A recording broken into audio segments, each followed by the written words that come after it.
પવિત્ર પર્વે કોંગ્રેસ દ્વારા આગામી મહાનગરપાલિકાની ચૂંટણીના પ્રચારનો વિધિવત શંખનાદ કરાયો।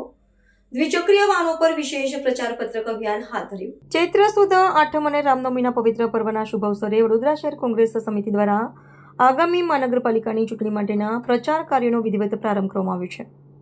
આ ધાર્મિક અને માંગલિક દિવસને ધ્યાનમાં રાખીને પક્ષના અગ્રણીઓએ શહેરમાં જનસંપર્ક વધારવાના હેતુથી ત્રિચક્રીય વાહનો પર ચિત્રપત્રક અને પ્રચાર પત્રક અભિયાનની શરૂઆત કરી છે।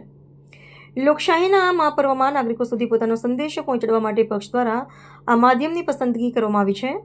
આ અભિયાન અંતર્ગત વડોદરા શહેરના વિવિધ માર્ગો પર ફરતી પેસેન્જર રિક્ષાઓની પાછળ પક્ષની વિચારધારા અને ચૂંટણીના વચનોને પ્રદર્શિત કરતા પત્રકો લગાવવામાં આવી રહ્યા છે। શહેર કોંગ્રેસના સ્થાનિક નેતાઓ અને અન્ય વરિષ્ઠ પદાધિકારીઓની ઉપસ્થિતિમાં આ કાર્યક્રમની રૂપરેખા ઘડવામાં આવી હતી। શહેરના સામાન્ય નાગરિકો રોજિંદા પરિવહનો માટે આ ત્રિચક્રીય વાહનોનો બહોળો ઉપયોગ કરતા હોવાથી પક્ષના નેતૃત્વનું માનવું છે કે આ રણનીતિ થકી શહેરના છેવાડાના મતદાતાઓ સુધી સીધો અને અસરકારક સંપર્ક સ્થાપિત કરી શકાશે।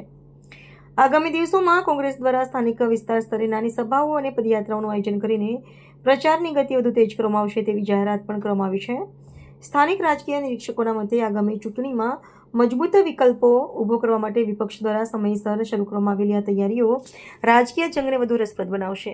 પક્ષના કાર્યક્રમમાં પણ આ નવા જનસંપર્ક અભિયાનને લઈને ભારે ઉત્સાહ જોવા મળી રહ્યો છે અને તેઓ સક્રિયપણે આ કામગીરીમાં જોડાઈ ગયા છે।